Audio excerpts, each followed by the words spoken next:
확인된 정보를 신속히 전합니다. 코로나19 KBS 통합뉴스룸 오후 2시 뉴스입니다.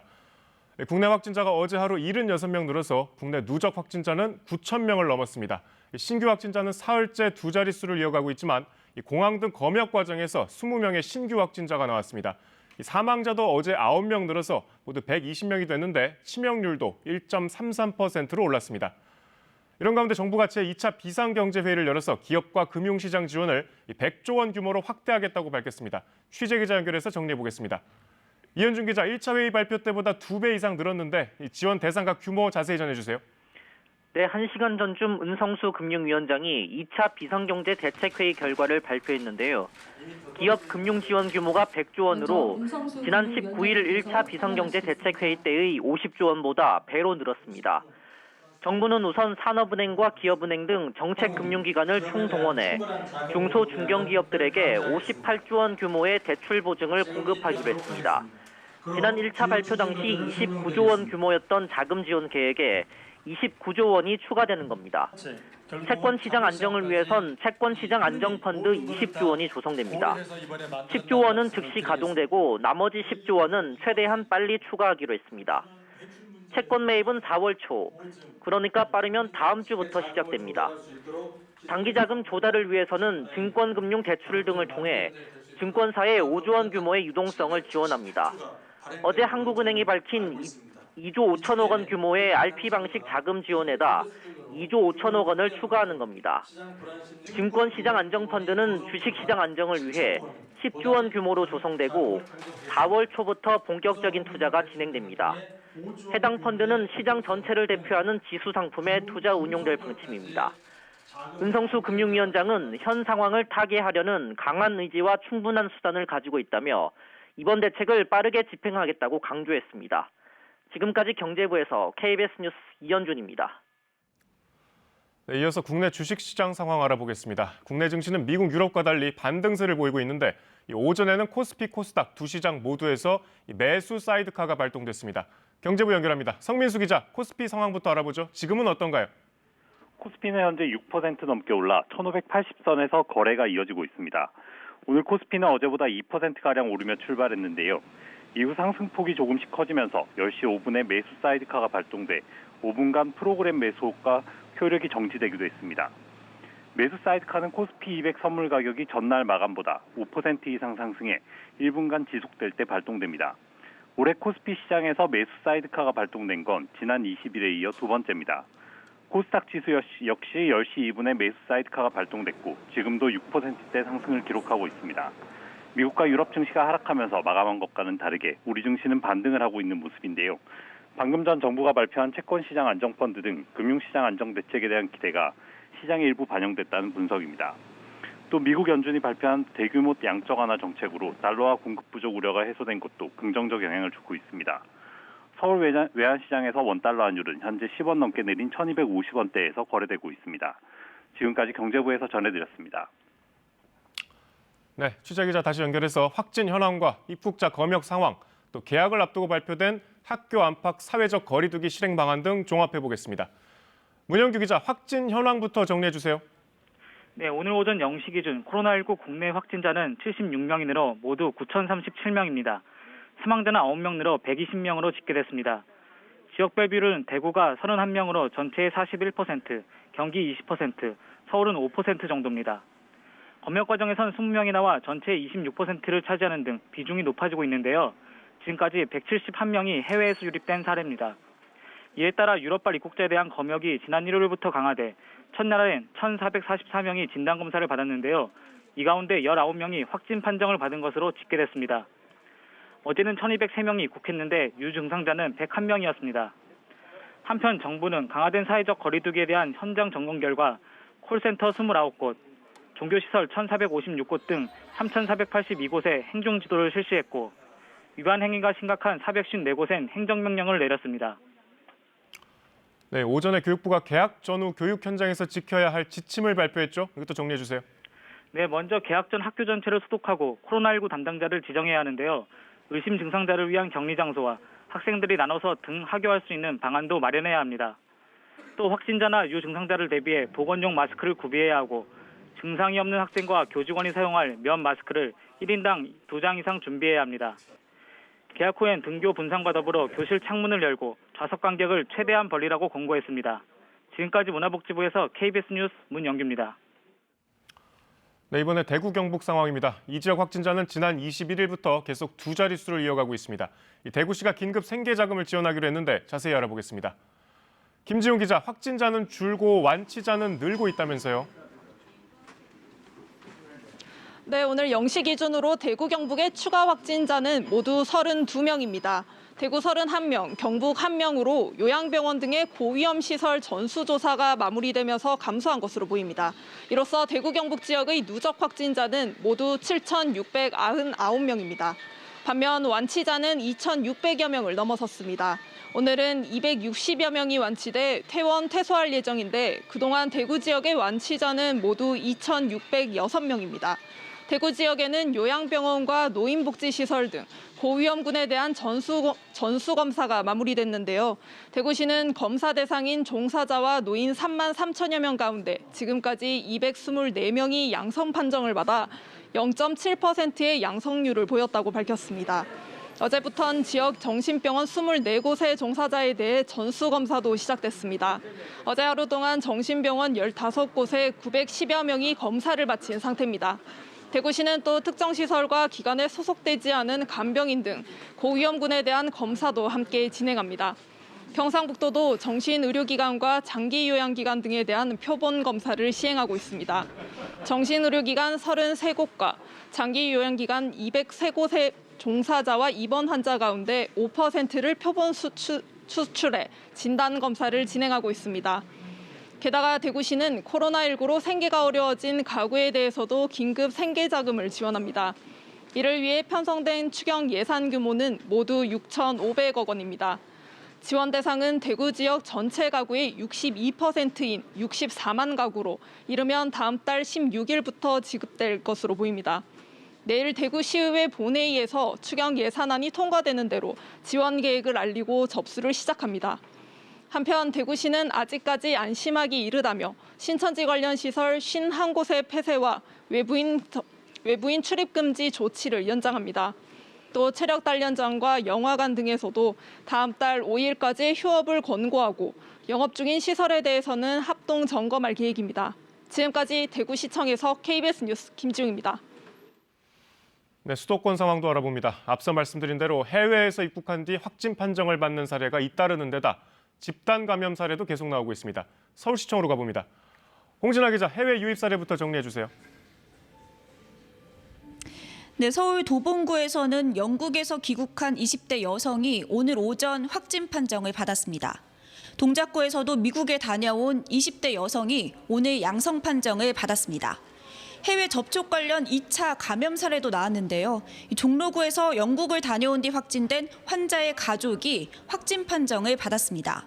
경기 부천시에서는 업무 출장으로 미국 LA에 갔다 온 50대 남성과 이 남성의 부인이 확진 판정을 받았습니다. 인천에서는 미국과 유럽에서 입국한 4명이 확진 판정을 받았습니다. 인천 부평구에 사는 50대 주민은 미국 뉴욕을 방문한 뒤 확진 판정을 받았고 독일에서 카타르를 거쳐 입국한 30대 주민은 입국 뒤 양성 판정을 받았습니다. 연수구에 사는 20대 남성도 체코에서 프랑스 파리를 거쳐 입국해 확진 판정을 받았고요. 또 독일 유학을 마치고 카타르를 거쳐 입국한 20대도 임시생활시설에서 생활하던 중 양성 판정을 받았습니다. 한편 서울시는 미국발 확진자가 잇따르자 미국 입국자에 대해서 자가격리하는 방안을 검토하고 있습니다. 네, 홍 기자, 경기 군포 효사랑 요양원은 동일 집단 격리 조치 상태인데 확진자가 더 나왔네요. 네, 경기 군포시는 효사랑 요양원 입소자와 종사자를 대상으로 한 2차 전수검사 결과 확진자가 8명 더 나왔다고 밝혔습니다. 입소자 5명과 종사자 3명으로 누적 확진자는 모두 15명으로 늘었습니다. 이 요양원은 이달 19일 80대 여성이 확진 판정을 받은 이후 확진자들이 잇따라 나오면서 20일부터 동일 집단 격리에 들어갔습니다. 지금까지 서울시청에서 KBS 뉴스 홍진아입니다. 네, 이재명 경기지사가 경기도 주민들에게 1인당 10만 원씩의 재난기본소득을 지급하겠다고 밝혔습니다. 1조 3천억 원가량이 소요될 것으로 추산되는데 지역개발기금과 재난관리기금 등을 활용하기로 했습니다. 박희봉 기자입니다. 이재명 경기지사가 오늘 온라인 기자회견을 갖고 재난기본소득을 다음 달 지급하겠다고 밝혔습니다. 지급 대상은 오늘부터 신청일까지 경기도의 주민등록을 유지한 전 주민입니다. 재원을 총 동원해 도민 1인당 10만 원씩, 4인 가구 기준 가구당 40만 원씩을 재난기본소득으로 지급하기로 결정했습니다. 전 주민에게 재난기본소득을 지급하는 방식은 광역자치단체에서는 처음입니다. 거주지 행정복지센터에서 신원 확인만 거치면 전액을 수령할 수 있습니다. 1회에 한해 지급되며 3개월 이내 사용하지 않으면 자동 소멸되는 지역화폐로 지급됩니다.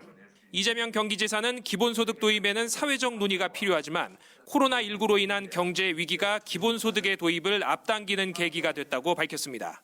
새로운 시대의 새로운 정책은 바로 우리 사회 공동자산으로부터 생겨난 공동의 이익을 모두가 공평하게 취득하는 기본소득입니다.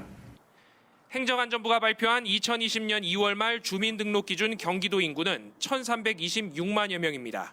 소요재원 1조 3,642억 원은 지역개발기금 7천억 원과 재난관리기금 3,405억 원 등을 활용해 조성합니다. 재난기본소득 지급을 위한 법적 근거는 경기도 의회가 관련 조례를 내일 본회의에서 처리해 마련합니다. 경기연구원은 1인당 10만 원씩 재난기본소득을 지급할 경우 생산 유발 효과가 1조 1,235억 원, 취업 유발 효과는 5,629명에 달할 것으로 전망했습니다. KBS 뉴스 박희봉입니다. 네, 잠시 뒤에 중앙방역대책본부 정례브리핑 시작되는 대로 생중계해드리겠습니다. 오늘 도움 말씀 주실 백순영 가톨릭의대 미생물학교실 교수 나와 있습니다. 자, 교수님, 확진자는 이제 두 자릿수지만 이게 해외 유입 사례가 계속 늘고 있습니다. 지금 사실상 유럽발 입국자만 맡고 있는 셈인데 이대로 괜찮다고 보세요? 우리 국내 상황을 보면 3월 13일 이후는 굉장히 하향적으로 안정세에 들어가 있지만 아직도 산발적인 집단 감염이 많이 있고 또 요양병원이라든지 여러 취약지역에서 언제 나올지 모르는 이 산발적인 발생들이 계속 이어지고 있는 상황이라 그렇게 안심할 수 있는 상황은 아니지만 사실 76명의 환자들 중에서 20명 빼면 국내 환자 수는 계속 더 줄고 있다고는 볼 수 있거든요. 근데 해외 상황이 만만치가 않아서 유럽은 계속 악화 일로로 가고 있고 미국 또한 만만치 않아서 며칠 후면은 아마 굉장히 더 폭발적으로 일어날 수가 있기 때문에 실제 우리나라에 입국하는 환자들만 보더라도 유증상자가 계속 늘어나고 있지 않습니까?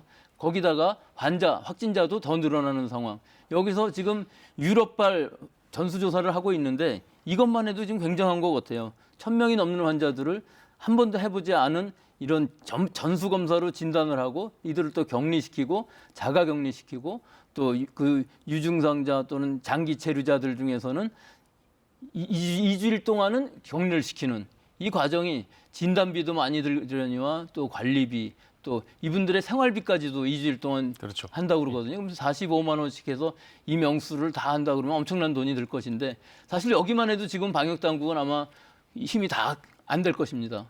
그런데 뭐 군대 인력이라든지 군의관이라든지 여러 지원들을 받아서 지금 겨우 하고 있는 상황인 것 같은데요.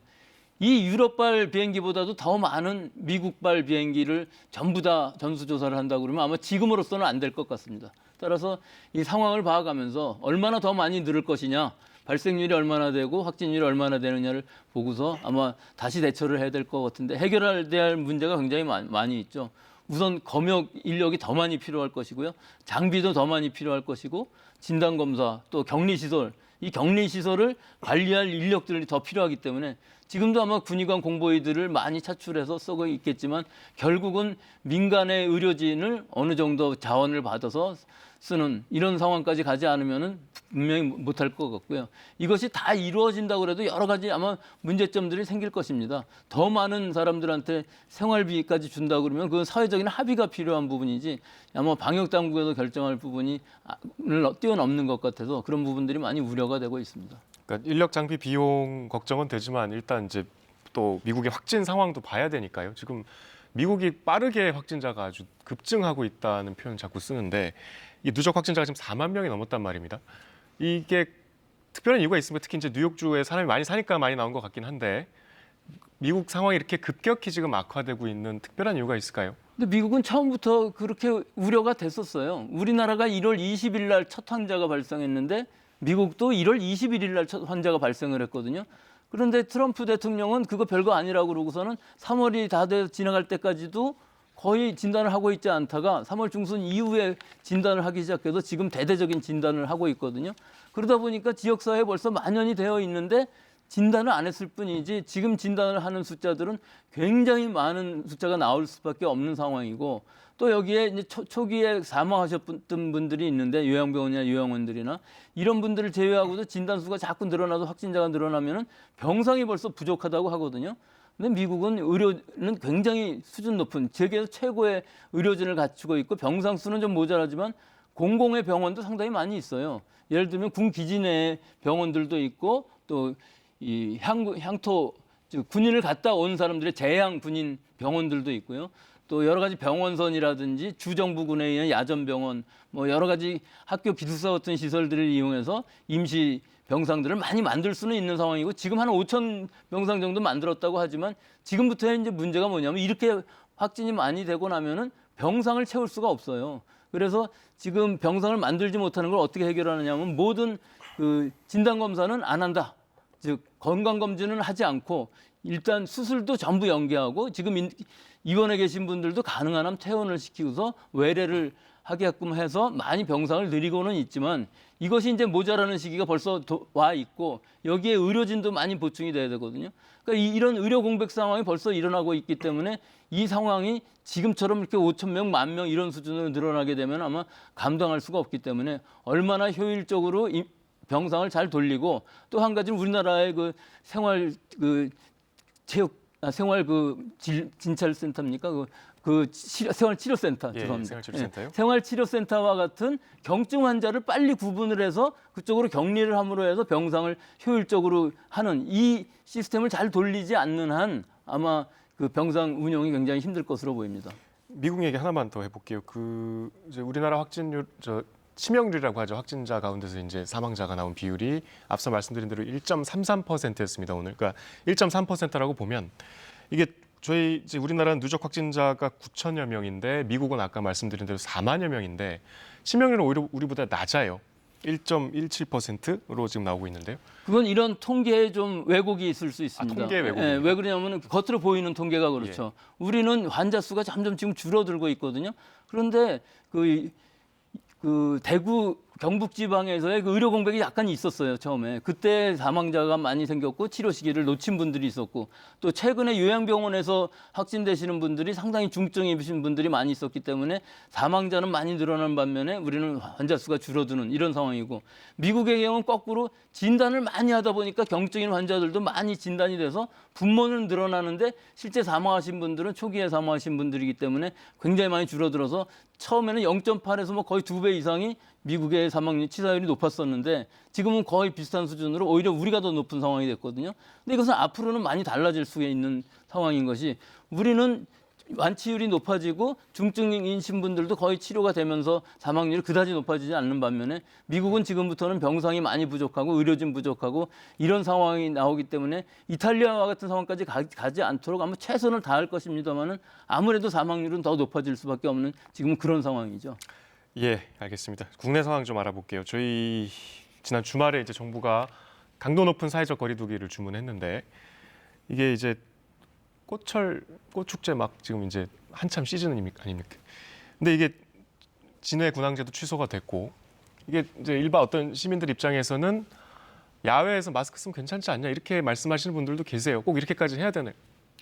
이게 시간의 문제죠. 지금 너무 긴 시간 동안 나가지 말라고 그러니까 우리는 강제적으로 나가지 말라고 그런 건 아니지만 자발적으로 시민의식에서 나가지 않고 있지만 이 봄철이 돼서 전혀 밖에 안 나고 외출을 하지 않고 살 수는 없는 거거든요. 그러니까 어느 정도 외출을 하셔야 되는데 지금의 문제는 이런 군항제라든지 이런 관광을 위해서 뭘 보기 위해서 강화도 같은 데도 마찬가지로 이렇게 많은 사람이 모이는 장소를 만들어서는 안 되겠고 또 외출을 한다 할지라도 여러 사람이 모여서 외출을 한다든지 이런 방식이 아니라 사람이 좀 없는 데에서 자기 혼자 외출을 하고 혹은 식구들이랑 같이 외출하는 건 괜찮겠죠.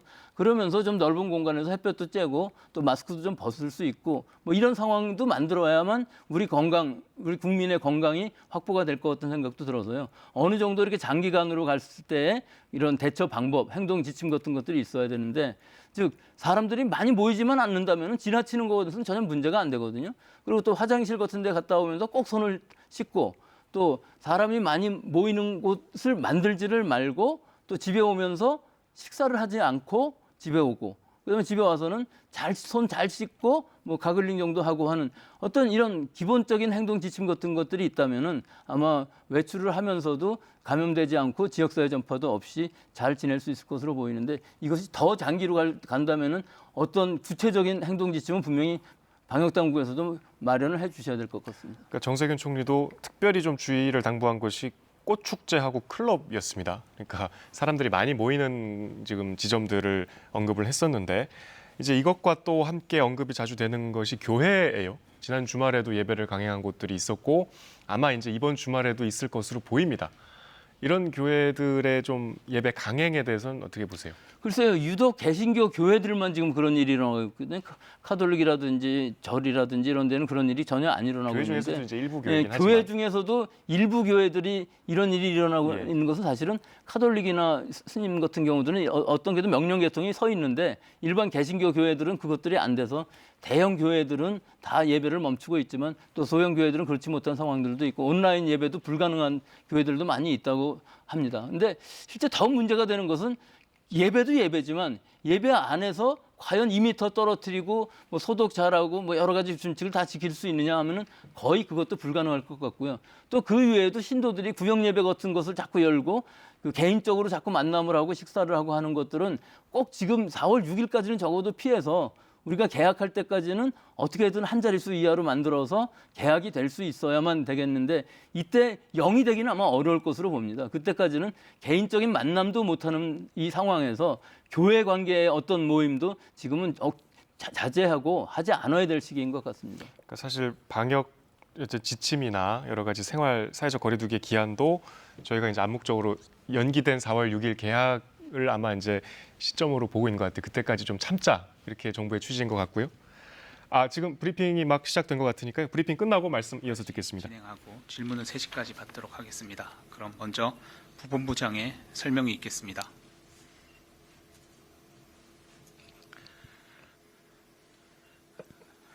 네, 코로나 바이러스 감염증 19 3월 24일 0시 현재 국내 발생 현황을 말씀드리겠습니다. 총 누적 확진자 수는 해외 유입 171명을 포함해서 9,037명이며 이 중 3,507명이 격리 해제되었습니다. 신규 확진자는 76명이고 격리 해제는 341명이 증가하여 전체적으로 격리 중 환자는 감소하였습니다. 지역별로는 대구가 31명으로 가장 많고 검역 과정에서 20명을 확인하였습니다. 전국적으로 80.4%가 집단 발생과 연관성을 확인하였고 개별적인 발생을 볼 때 서울의 구로구 소재 콜센터 관련해서 2명의 자가격리 중 추가 확진자가 발견되어 현재까지 총 158명의 확진자가 확인되었습니다. 경기도 군포에 소재한 효사랑 요양원에서 8명이 격리 중 추가로 확진되어 현재까지 총 14명의 확진자가 확인되었습니다. 대구에서는 요양병원 등 고위험 집단시설에 대한 전수조사가 완료되었습니다. 검사 결과가 확인된 32,400여 명 중에서 0.7%인 224명이 양성으로 확인되었고 전수조사 과정에서 요양병원 3개소에서 14명의 확진자가 추가로 확인되었습니다. 중앙방역대책본부에서는 3월 22일부터 유럽발 모든 입국자에 대해서 코로나19 진단검사를 실시하고 있습니다. 어제는 1,203명이 입국하였고 유증상자가 101명, 무증상자는 1,102명으로 분류되어서 진단검사를 실시하고 있습니다. 오늘부터 유럽 지역 입국자 급증에 따른 유증상자 증가에 대비해서 유증상자 중심으로 검역 대응 체계를 효율화하기 위해서 오늘 14시부터는 내국인 무증상자는 자가격리를 실시하고 단 관할 보건소에서 입국 후 3일 이내에 검사를 실시하겠습니다. 외국인은 시설 격리 후에 검사를 실시할 예정으로 있고 외국인 중에 장기 체류자는 음성인 경우 14일간 자가격리 조치를 하고 단기 체류자는 능동감시를 수행합니다. 기존 확보된 입국자 검사 대기 격리시설 중 일부를 유증상자 격리시설로 전환할 예정으로 있습니다. 유럽발 입국자는 현재 약 90% 내외가 사실상 내국인으로 우리 국민들이 다 들어오고 있는 상황입니다. 유학생, 출장 후 귀국, 주재원, 가족, 교민 등이 이에 해당됩니다. 신규 확진자 76명 중에서 해외 유입 관련된 사례가 22건으로 약 29%를 차지하고 있습니다. 특별히 유럽에서의 해외 유입 사례가 지속적으로 발생하고 있기 때문에 해외 여행자분들이 각별한 주의가 필요합니다.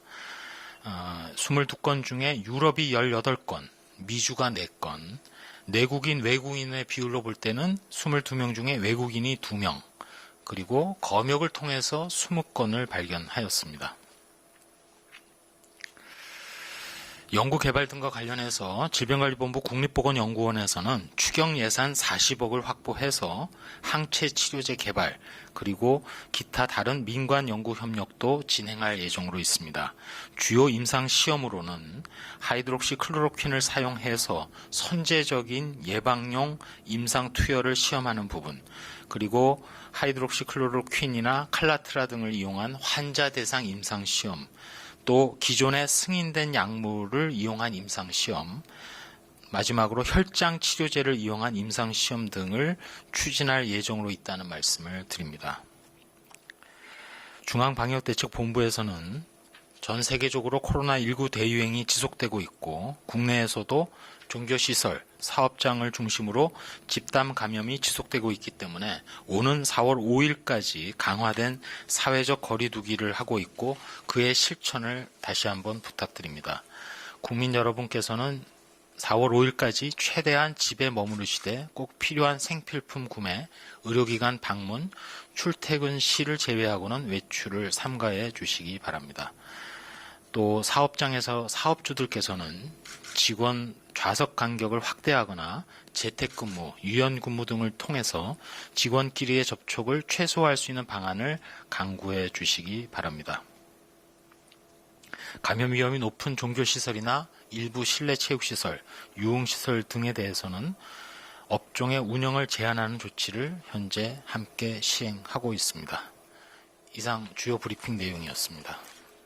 네, 그러면 네, 중앙방역대책본부 브리핑 들어보셨습니다. 이어지는 질의응답은 저희 KBS 유튜브 라이브를 통해 이어서 보실 수 있습니다. 교수님, 일단 브리핑에서 계속 해외 유입 이제 얘기가 많았어요. 그 해외 유입도 이제 대부분이 유럽에서 왔고, 그러니까 22명 중에 18명이 유럽이라고 합니다. 나가면 안 되겠죠, 이거 해외여행 같은 거. 지금은 이제 나가는 것보다도 외국에 계시던 분들이 입국하는 경우가 많이 있고 유학생이라든지 주재원 또는 출장 갔던 분들이 들어오는 경우가 많이 있어갖고 약 1,000명 정도 됐던 것 같은데 이것이 처음 해보니까 결국은 그 방역 역량이 부족했던 거죠. 이 모든 사람들을 다 진단하고 사실은 격리하고 또 찾아내고 하는 것들이 실제적으로는 너무 어렵고 기다리는 시간이 많아지게 되면은 이 안에서의 또 감염도 일어날 수 있고 이런 문제점들이 생겼던 거거든요. 그러니까 그 해결 방법으로서 지금은 이 내국인인 경우에 있어서는 일단 증상이 없으면은 집으로 보낸 다음에 자가격리하면서 사흘 이내에 진단을 하겠다 하는 방침으로 바꾼 건 아주 잘한 것 같습니다. 이 많은 사람들을 한꺼번에 할 수도 없을 것이고 앞으로 또 더 확대를 할 때는 더 큰 문제가 생기거든요. 그러니까 지금까지는 없었던 일이기 때문에 이것도 한번 해보고 어느 정도 시행착오가 생기는 부분들은 계속 융통성 있게 변화를 시킬 수밖에 없지 이것을 뭐 처음부터 한 대로 끝까지 갈 수는 없는 이런 상황이고 실제로 입국하는 사람들 중에 확진자를 보면 약간 좀 이상한 것은 처음에는 20명이라고 그러셨는데 지금은 22명으로 아마 그 사이에 늘은 것 같습니다. 처음에는 오늘은 76명 중에 20명이 입국자라고 발표를 하셨었거든요. 근데 아마 그 사이에 2명이 더 늘어서 22명 중에 유럽에서 입국하신 분이 18분이고 미국에서 입국하신 분이 4분으로 이 상황이 18대 지금 4지만 아마 미국이 점점 늘어나게 되면은 미국도 똑같은 전수조사를 하고 거기도 아마 대부분이 국내 내국인들이 차지하고 있을 것입니다. 그렇게 되면은 그 더 많은 사람들을 지금 다 할 수 없기 때문에 아까 말씀드린 이런 뭐 여러 가지 검역 인력이라든지 시설 같은 것들을 하기 위해서는 내국인들은 일단 자가 격리를 하면서 이 방역 방침을 하면은 또 무증상자이면서 음성이 나온 분들은 이 능동 감시를 하는 이런 방식으로 하면은 아마 이런 방역도 우리나라에서만 할 수 있는 방식이지 다른 나라에서 이런 확산을 방지하기 위한 검역은 아마 하지 못할 것으로 보이기 때문에 지금 수준에서는 적절한 것으로 보입니다. 지금 유입 차단책을 높이 평가하셨고요. 여쭤볼 게 많은데 오늘 시간 관계상 여기까지 듣겠습니다. 예. 교수님 감사합니다. 감사합니다. 네, 다음은 시청자 여러분이 직접 촬영하신 영상 소개해드리는 순서입니다. 긍정의 힘으로 코로나19와 맞서자는 응원 메시지들 함께 보시겠습니다.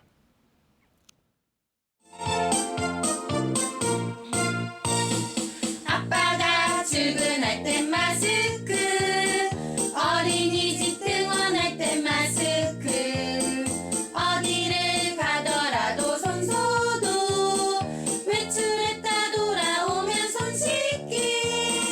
해결사 마스크는 고마운 친구. 코로나 감염 예방, 손 소독, 손 씻기.